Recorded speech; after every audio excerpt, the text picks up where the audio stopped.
Galera, o que que acontece aqui agora? Ó? Fiquem espertos e não percam até o final, porque eu tenho as próximas três dicas, elas estão interligadas entre elas.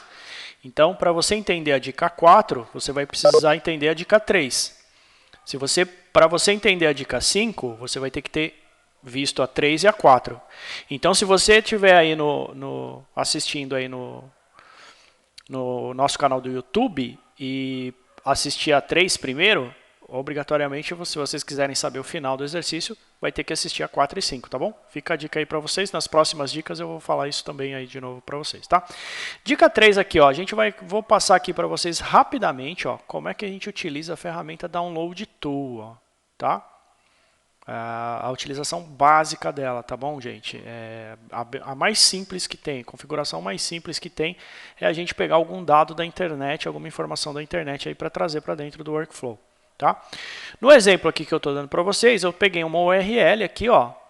Então eu faço uma entrada de dados aqui, uma URL. Notem que o meu workflow ele está organizado aqui, ó, dentro do container e dentro de caixinhas aqui coloridas.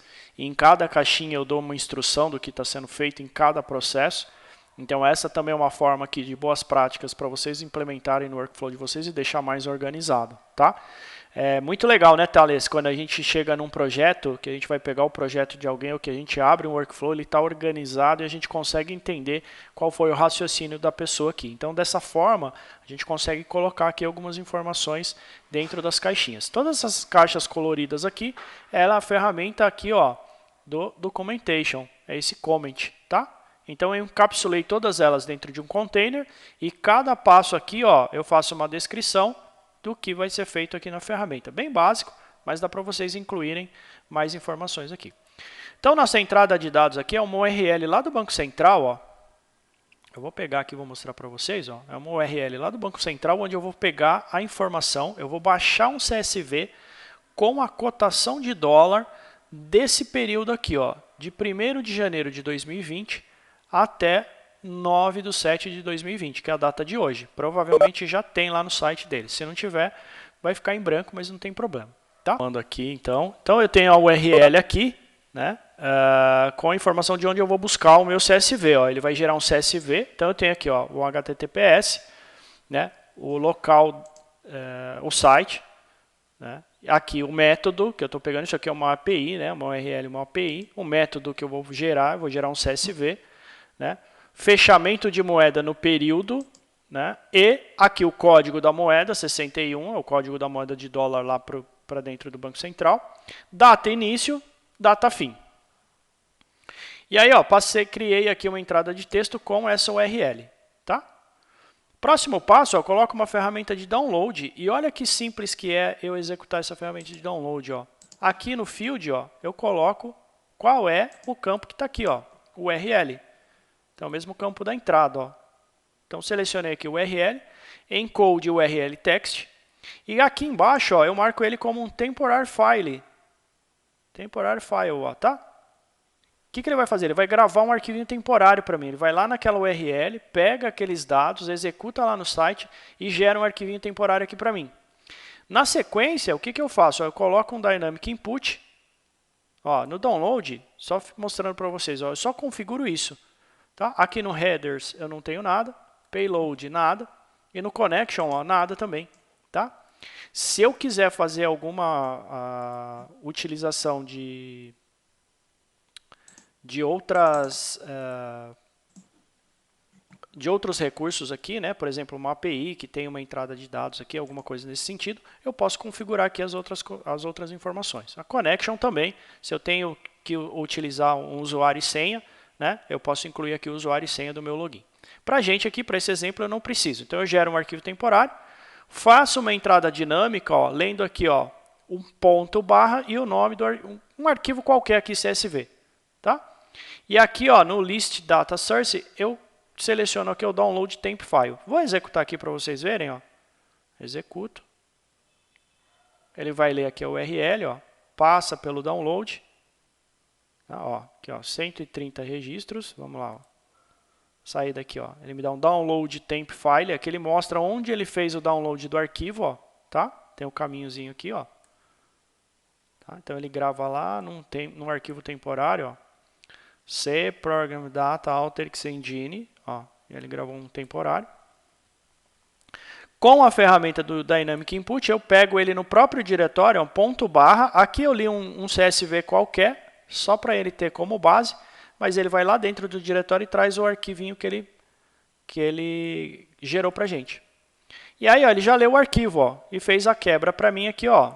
Vou editar aqui só para vocês verem. Eu estou lendo aqui um CSV, ó. O meu delimitador é um ponto e vírgula, tá? Todas essas informações, qual é o delimitador, qual é o tamanho do campo, se a primeira linha contém os nomes ou não, vocês podem pegar tudo diretamente do site de onde você está indo buscar, tá? Geralmente você acha muito facilmente essa informação. Tá bom? Aqui a gente configurou, ó, ponto e vírgula, ele já traz para mim separado, ó, a cotação do dólar, ó, a data, um campo de código, um parâmetro A, aqui a moeda, né? O símbolo da moeda, o USD, United States Dollar. Aqui, a primeira coluna é o valor de compra, a segunda coluna é o valor de venda. Tá? Na sequência, ó, o que eu coloco aqui? Eu coloquei um select pegando só os campos que eu quero, ó, e já renomeei ele aqui. Tá?